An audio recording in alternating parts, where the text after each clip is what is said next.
Hello students, my name is Sanjay. आज हम second chapter करेंगे 12th क्लास की बुक से। फ्लैमिंगो का सेकंड चैप्टर है लोस्ट स्प्रिंग। सबसे पहले मैं आपको राइटर के बारे में इंट्रोड्यूस कर देता हूँ। 1944 में हैदराबाद में जन्म हुआ है। फीमेल राइटर हैं जिनका नाम है अनीस जंग। ये यूएस में सेटल हैं और जर्नलिस्ट हैं, कॉलमिस्ट हैं, न्यूज़पेपर्स के अंदर लिखती हैं अमेरिका एंड इंडियन न्यूज़पेपर्स के अंदर। चलिए कहानी को स्टार्ट करते हैं। जो कहानी स्टार्ट होती है ये साहिब से स्टार्ट होती है। तो स्टूडेंट्स, इसमें जो साहिब नाम का एक छोटा बच्चा है जो कूड़ा बीनने का काम करता है, और दूसरी जो स्टोरी है वो मुकेश की है जो अपने भाई के साथ रहता है फिरोजाबाद यूपी के अंदर, जो चूड़ी बनाने का काम करता है। सबसे पहले मैं आपको फर्स्ट स्टोरी के बारे में बता देता हूँ। जैसे कि हम सभी जानते हैं हमारा बचपन बहुत ही एक मेमोरेबल रहता है, स्मरणीय रहता है। हमें याद रहता है अपने बचपन में हमने कितने सारे इंजॉय करते हैं हम लोग।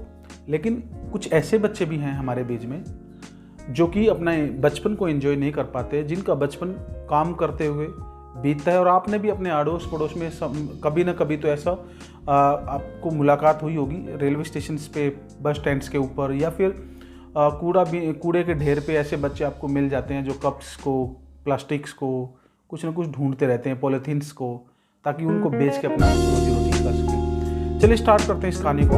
ये कहानी को मैं अपने बिल्कुल इजी लैंग्वेज में आपको एक्सप्लेन करने की कोशिश करूँगा।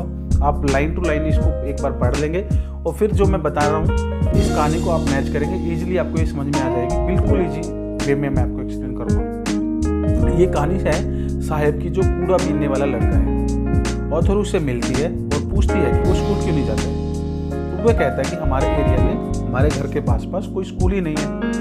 तो वो उसको फेक प्रॉमिस करती है, फेक कमिटमेंट करती है कि मैं तेरे लिए स्कूल खोल दूंगी, तो क्या तू आएगा स्कूल के अंदर। तो वो कहता है कि मैं ज़रूर आऊँगा। लेकिन उसे बड़ी असेम्ड फील होता है जब वो दोबारा से उससे पूछता है कुछ दिन के बाद कि आपका स्कूल खोल लिया आपने स्कूल या खुल गया है। तो वो बड़ी फील करती है इस बात को। फिर वो आगे उससे पूछती है कि आप कहाँ से हैं, कैसे आए हैं। तो उसे पता चलता है कि उसके माता पिता है इस शहर में अच्छे जीवन पाने के लिए आए थे, अच्छा जीवन जीने के लिए आए थे। ये आए थे कहाँ से? ये आए थे ढाका, जो कि बांग्लादेश में है, और वहाँ से माइग्रेंट शिफ्टेड हुए थे यहाँ पे इंडिया के अंदर। इंडिया में भी दिल्ली के अंदर सीमापुरी एक इलाका है, बॉर्डर इलाका है, वहाँ पे ये लोग रोड पे, सड़क पे ही अपना जीवन व्यतीत करते हैं, यानी कि झुग्गी झोपड़ी एक स्लम एरिया है। तो जब राइटर को पता लगता है कि ये लोग 1971 के अंदर 1971 में ढाका से यहाँ शिफ्ट हुए थे और यहाँ पे रहते हैं सिर्फ रोड पे। क्यों आए थे वहाँ से? क्योंकि इनका जो जीवन है वहाँ पे, घर जो भी इनका प्रॉपर्टीज थी वो सब तबाह हो गई थी तूफान के अंदर। तो ये लोग सीमापुरी में रहने लगे, जो कि स्लम का एरिया है। उसे और भी, राइटर को और भी पता लगता है कि जहाँ साहिब रहता है वहाँ कोई सुविधा ही नहीं है। जिस प्रकार से हमारे पास साफ पीने का पानी, सड़क, खेलने के लिए बहुत सारे पार्क्स वगैरह, लेकिन वहाँ पे ऐसा कुछ नहीं है। ना टॉयलेट की फैसिलिटीज़ है, ना ही कोई और सुविधा है, नहाने की कोई सुविधा है। तो इन लोगों का जीवन बड़ा ही कठिनाई से व्यतीत होता है वहाँ पे। ना इनके पास राशन कार्ड है, ना कोई वोटर का ID कार्ड है। लेकिन अब राशन कार्ड से और वोटर ID कार्ड से इम्पोर्टेंट क्या है? पेट भरना। तो ये लोग पेट भरने के लिए ये कूड़ा बीनने का काम करते हैं। अब इनके बड़ों के लिए, तो जो माता पिता के लिए तो कूड़ा बीनना एक पेट भरने का काम है। लेकिन इन छोटे बच्चों को जब वो कहते हैं कि जाओ तुम कूड़ा बीन के लाओ, तो एक एक्सप्लोर करते हैं, उसको फन के हिसाब से लेते हैं, यानी कि ये तो मजे करने का एक स्थान है इनके लिए कूड़ा। अब चिंता की बात ये है, जो कूड़ा ये एक्सप्लोर करते हैं, जो ढूंढते हैं, कूड़ा बीनते हैं, ये वो कूड़ा है जो हमारा वेस्ट है। कुछ लोगों के लिए वेस्ट है, उसमें हम अपना कूड़ा कचरा, जो फालतू की चीज़ें हैं, जो खतरनाक चीज़ें हैं, उसमें हम कूड़े में डाल देते हैं। लेकिन इन लोगों के लिए वो क्या है? रोजी रोटी का एक जरिया है, यानी कि जो हमारे लिए वेस्ट है वो इनका भोजन है, रोटी रोजी है, कह सकते हैं। तो यहाँ पे एक दुखदायी बात ये है कि एक सोचने वाली बात है कि कुछ बच्चे ऐसे भी हैं, हम में से, आप में से, कि उनका जीवन इतना कठिनाई से है कि उन्हें खेलने की तो बात दूर, उन्हें वो सोच भी नहीं सकते।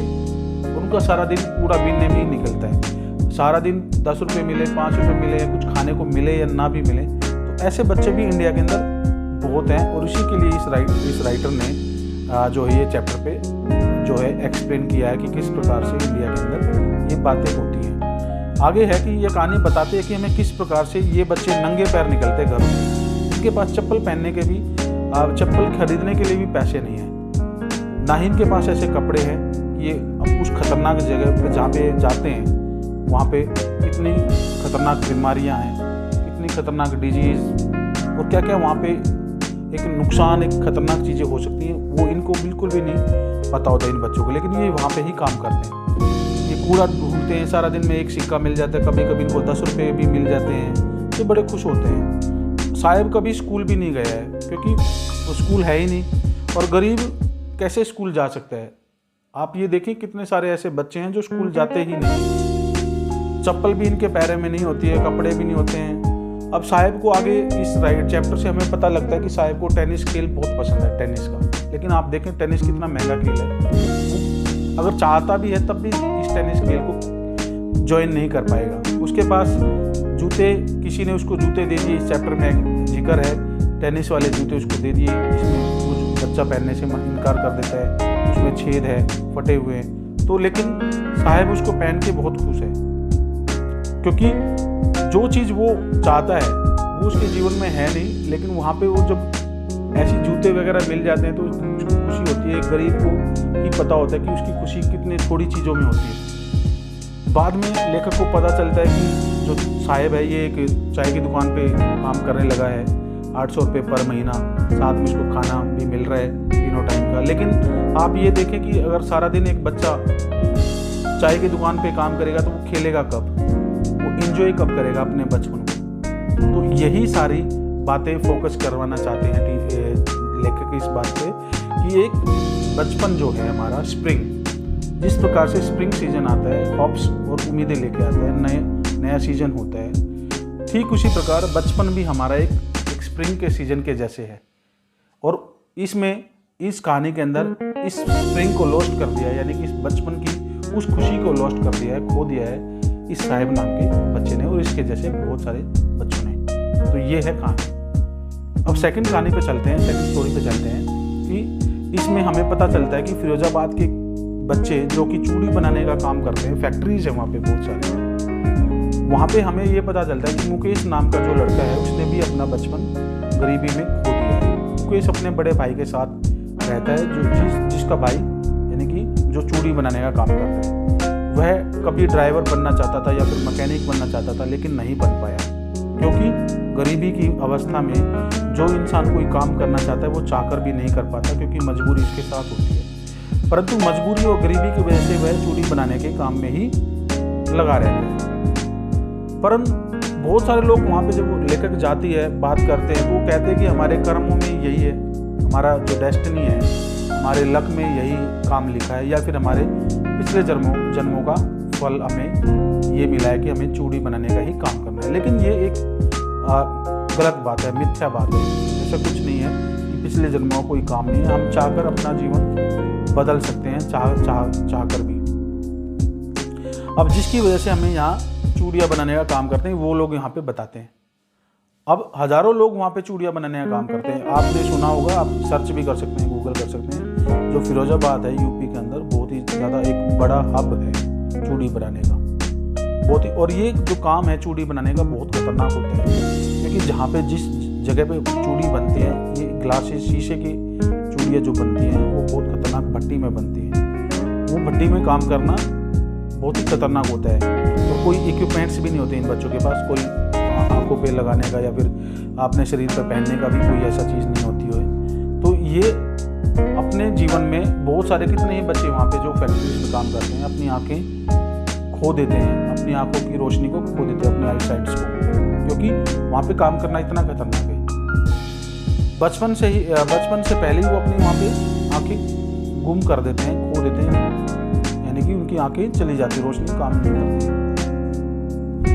उन्हें ये भी नहीं पता कि वहाँ फैक्ट्री में काम करना इलीगल होता है, क्योंकि वहाँ की जो पुलिस होती है वो, या फिर जो मीडिएटर होते हैं या फिर नेता होते हैं, वो उन्हें फोर्स करते हैं उस काम में रहने के लिए। अब वहाँ पे हर घर की यही एक ही कहानी है। जब राइटर वहाँ जाती है तो मुकेश उसको दूसरे घर में लेके जाता है, जहाँ पे उसे पता लगता है कि उनके दादाजी की आंख इसलिए चली गई क्योंकि वो उस फैक्ट्री में काम करते थे, अंधे हो गए हैं। अब वो फिर एक दूसरे घर में जाते हैं तो पता चलता है वो उन्होंने अपना घर बना लिया। जिस घर में गए उन्होंने अपना खुद का मकान बना लिया। अब खुद का मकान तो बना लिया, लेकिन जब राइटर उसकी पत्नी से बात करती है, जिस आदमी ने वो घर बनाया था, तो वो कहती है हमने जीवन भर आज तक भरपेट खाना भी नहीं खाया है, इस घर बनाने के लिए हमने आज तक भरपेट भोजन भी नहीं खाया है।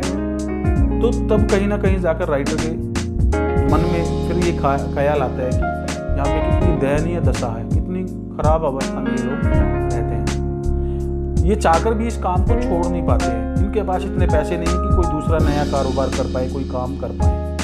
अगर कोई कोशिश भी करता है तो वहाँ के जो पुलिस है, मिडिल मैन है या फिर कोई नेता है, वो उन्हें ऐसा करने नहीं देते क्योंकि इससे उनका कारोबार कम हो जाता है। यही चीज़ अमीरों के लिए एक तरह से गरीबों के लिए श्राप बन जाती है और गरीबों के लिए अमीरों के लिए एक तरह से अपॉर्चुनिटीज होती है। वे असहाय हैं, गरीब बेचारे असहाय हैं वहाँ फिरोजाबाद में। साहेब और मुकेश दोनों की दशा दयनीय है, पर किसी न किसी को तो वही बात होती है कि बिल्ली के गले में घंटी बांधनी पड़ती है, यानी कि किसी न किसी को तो चेंज करना पड़ेगा, बदलाव लाना पड़ेगा जीवन में। और यही लेखिका को खुशी है इस बात की कि साहेब और मुकेश दोनों के जीवन में, वो दोनों ही अपने जीवन में बदलाव लाना चाहते हैं। तो गाइज यही स्टोरी थी, दोनों ही स्टोरीज की। आई होप आपको ये समझ में आया होगा। अगर कोई भी डाउट है तो आप कमेंट सेक्शन में पूछ सकते हैं, मैं आपको रिप्लाई जरूर दूंगा। Thank you very much, have a nice day.